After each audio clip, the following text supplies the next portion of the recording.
on a hill above the sea. Power in the voice of a supporter, but it all amounts to nothing. Together we don't sing. There's power when we're North Boise, ST Lloyd, or forever, someday in North County. Desert two islands, get loud now you and me. All our voices strong together as we cheer on our team. There is power when we're North Boise.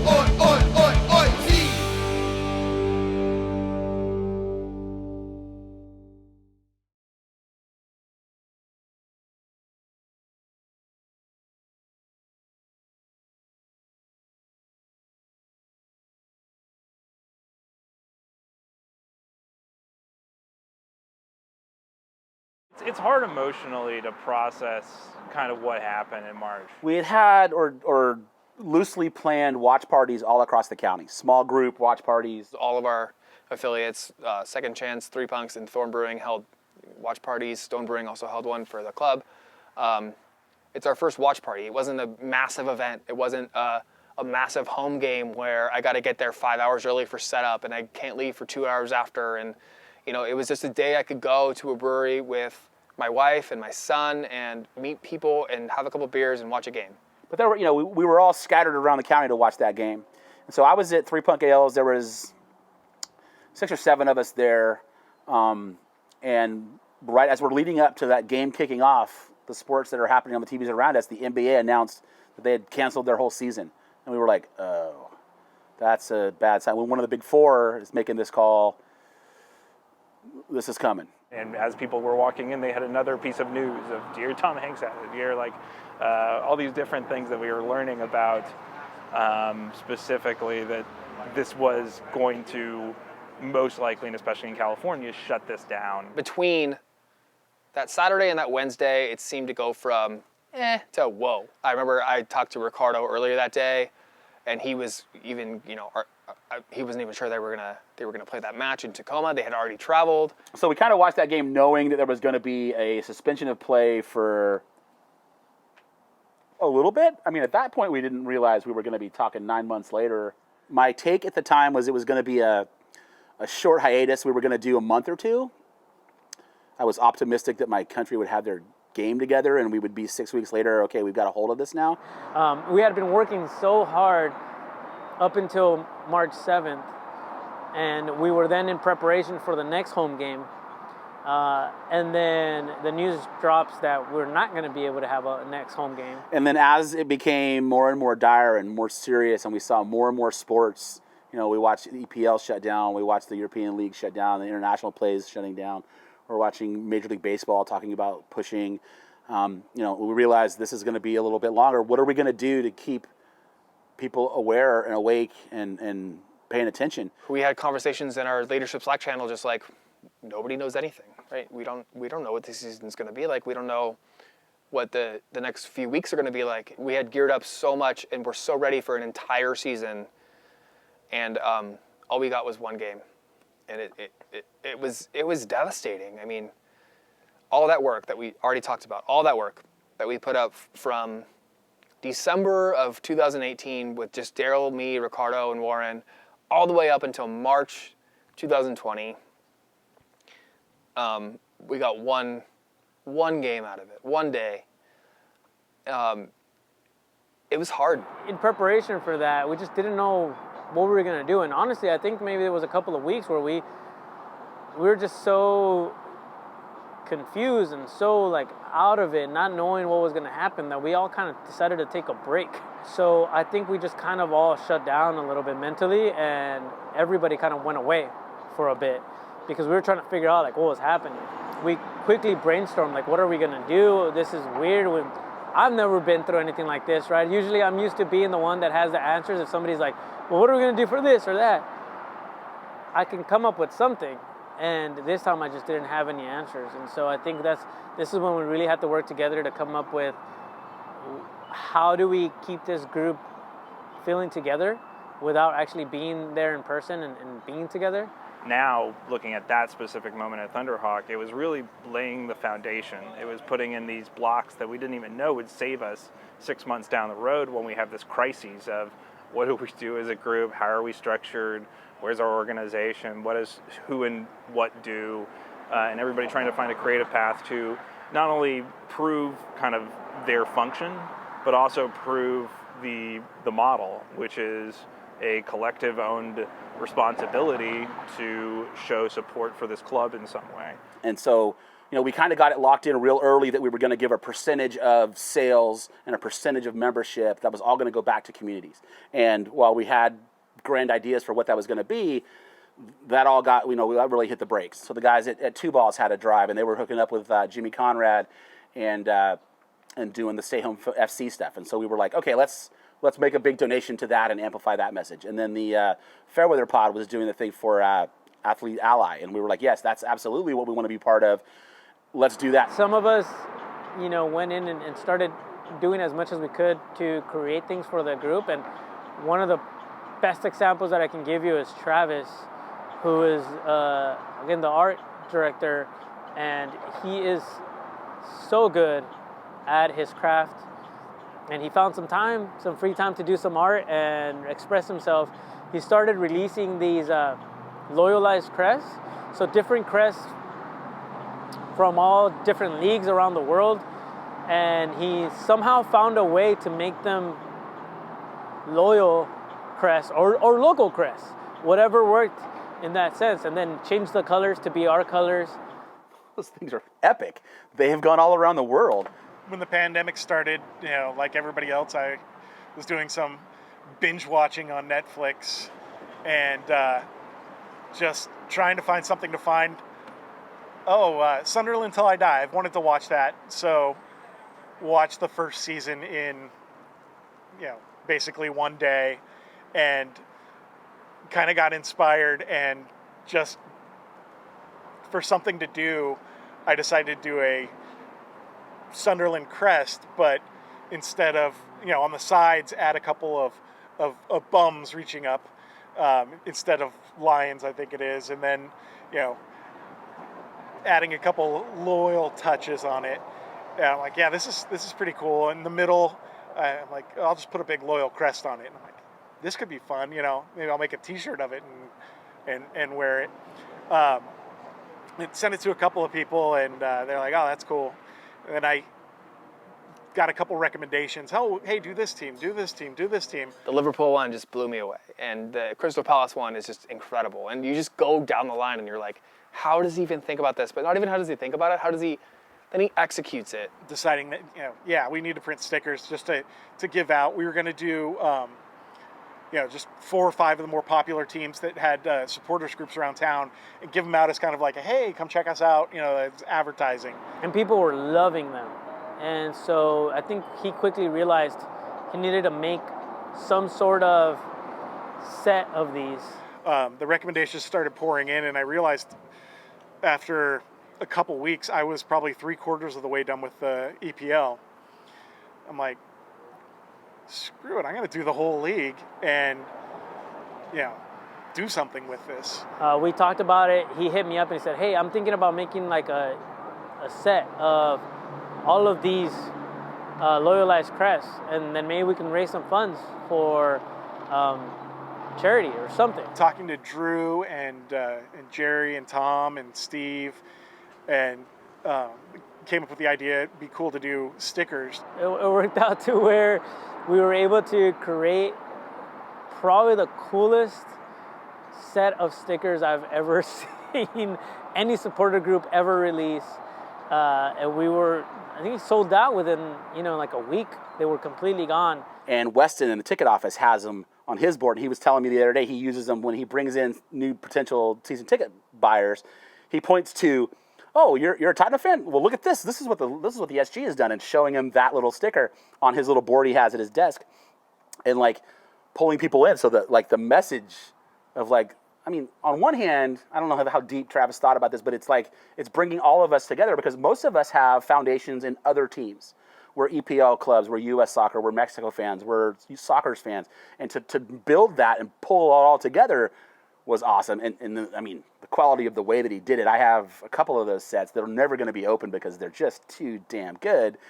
And then luckily, because, connections to Travis, I have crests. And so I've got one here that's, this for my club, who, we didn't mention this yet, but I just watched them lose 2-0 in the Champions League game out of the corner of my eye as we're talking.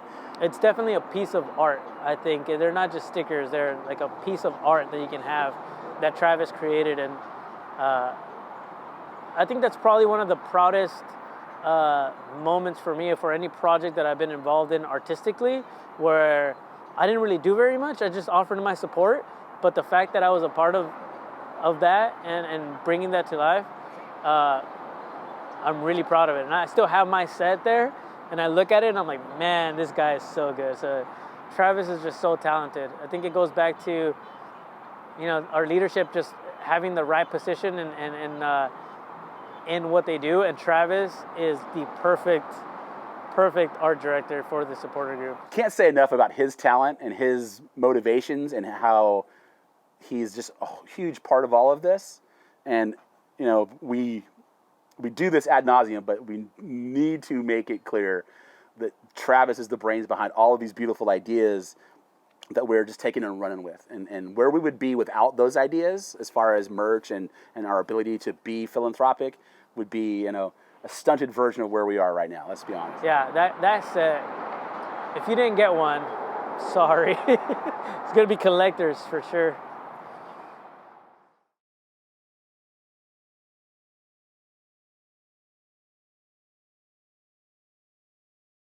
For a while, it did feel like we were a storefront, because we were releasing so much merch.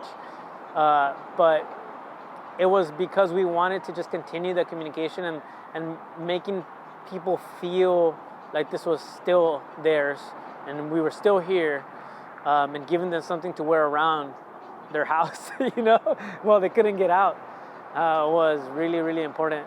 So I know a couple of things that stand out to me is we had already been talking about doing a podcast, but I felt like if we really dove into it, it would be a good way to help people feel still connected and feel involved. So we started the Loyal Locals podcast, and we also started having a weekly or bi-weekly, whenever we could make it happen, what ended up being like a happy hour. So during the week, we would have people from the club themselves come on with a group of members, whoever wanted to come in and answer questions and just talk. A lot of credit goes to them. They have always been upfront and forward and open to what we have to say and what we need to hear.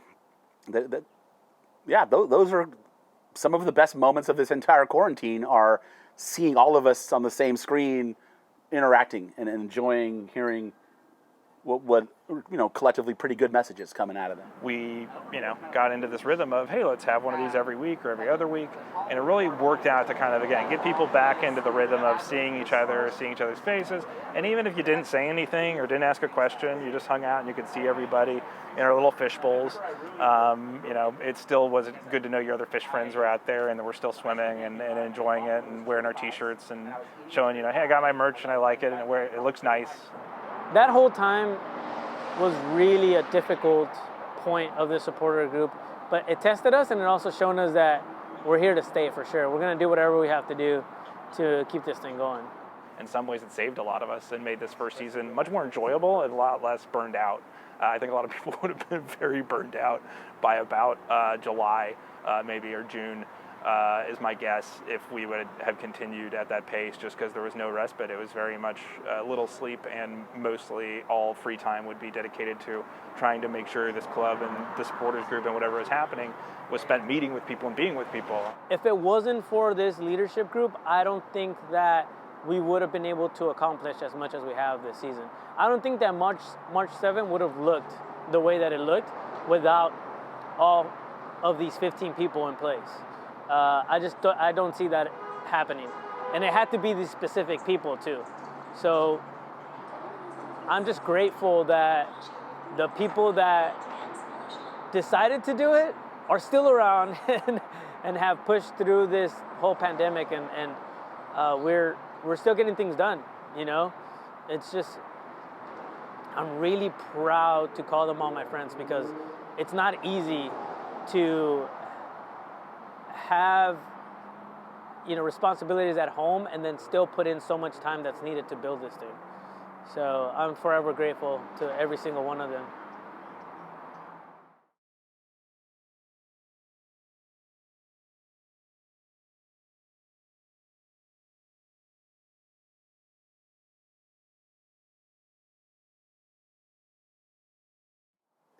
It doesn't take a genius to read the room, to see what's happening in this country in June, regardless of your political persuasions, to recognize that this is a, once again, a meaningful uprising, of people who are fed up and had enough and need to see representation in their communities, in their schools, in their politics, in their, in the groups that they join, in the clubs that they support.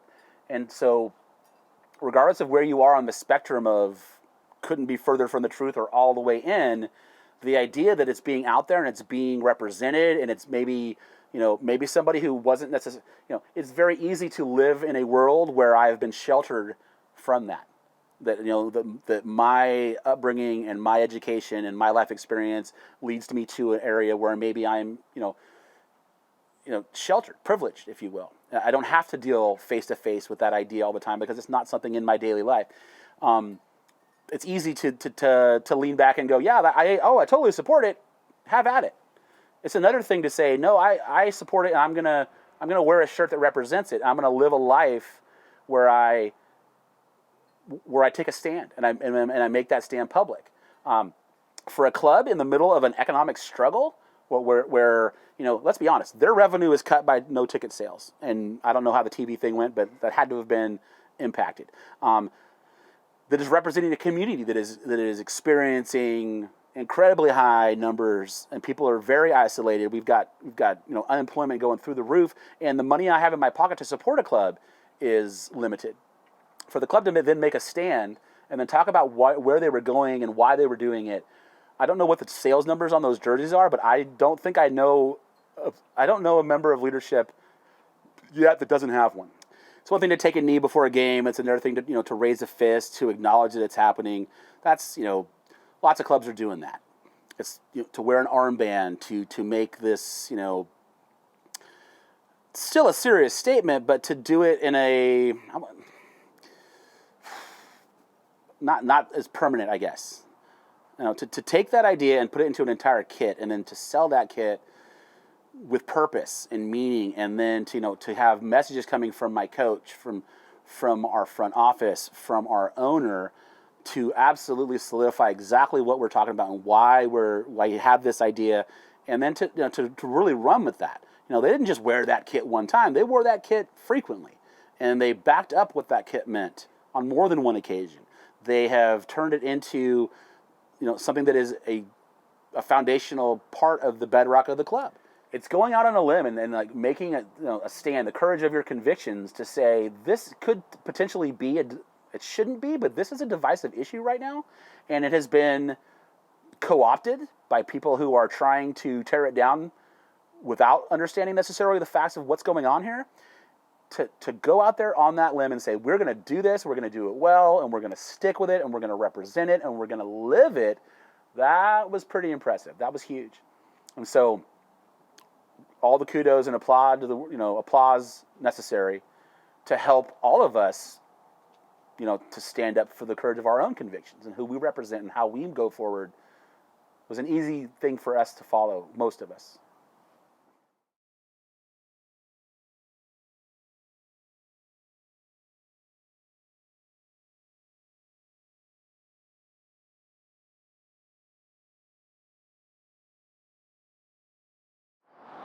We knew that when they announced that we would be coming back for a few games and the new schedule was announced, we knew that we wanted to somehow be a part of it and show our support and try to figure out, even if in a small way, try to figure out how we could make our presence felt without really being there.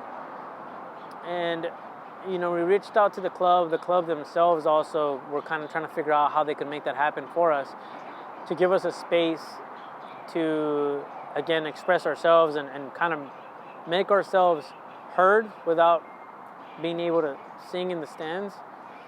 And one of those ideas was that we would, put our flags up, our tifo, and kind of decorate the stadium as if we were there, and make it, not look like just empty seating on in our side of the stadium.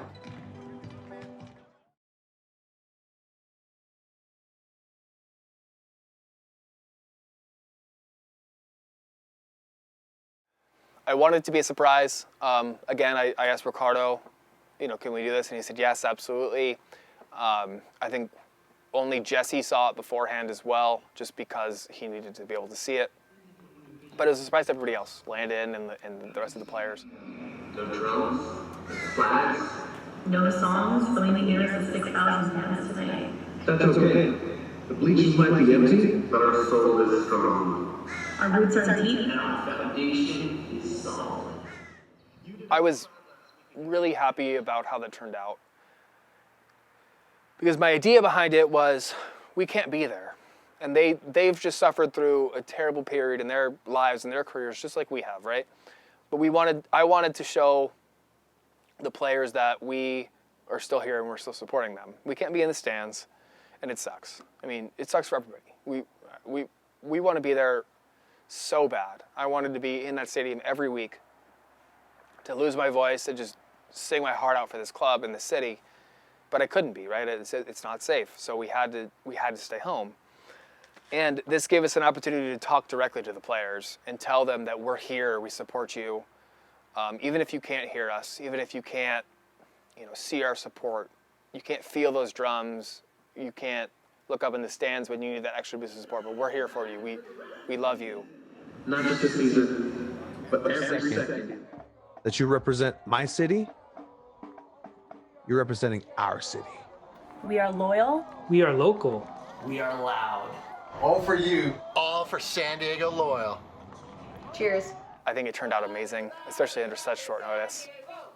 It's just kind of an idea I had, and it ended up working out really well. So I knew it meant a lot to the players. I know Landon shot me a text after the game was over, and he just told me how much it meant to him personally. So that was it was pretty cool to see.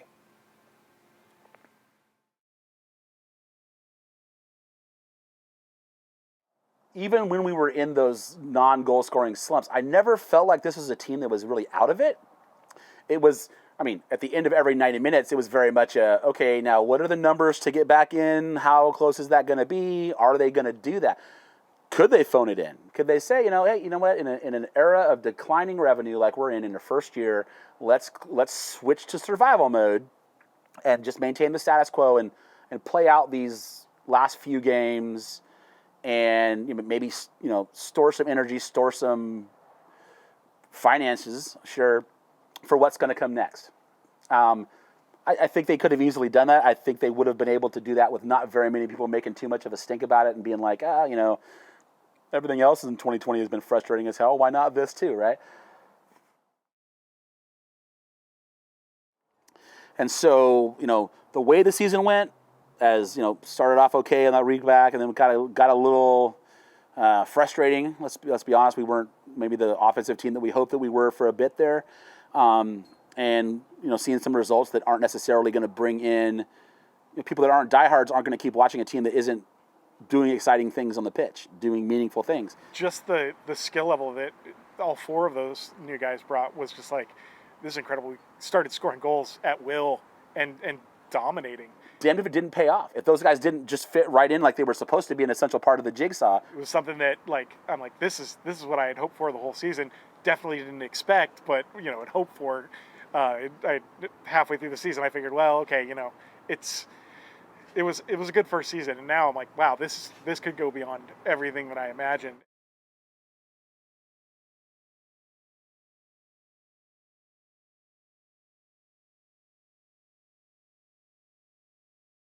Phoenix is the team to beat in our group, in Group B. They're definitely a top 5 team in the entire league. Going into it, knowing we had to win, it's just like, well, maybe we can get lucky and win 1-0. I was pretty confident of our defense, but realistically, I was just like, okay, we could save some face and maybe pull a draw out of this. That match at Phoenix was to me, like the arrival of the new players, right? I mean, everybody was starting, everybody started on the pitch, and we just took it to them like right away. And we scored, and we scored, and we scored, and it was just like I was walking on air. It was the most amazing thing. It turned it up, and from then on, it was like, well, maybe we do have a chance at the playoffs. Maybe there's something to this. You know, maybe those chances, those 2-3% chances that we had beforehand, maybe it's like a never tell me the odds kind of a circumstance. By the end of the season, the team that I'm supporting is on par with anybody in the USL and beating teams that we're not even supposed to be in the same room with, and like sending strong messages. And who you were going to play next week, San Diego was not who you wanted to see.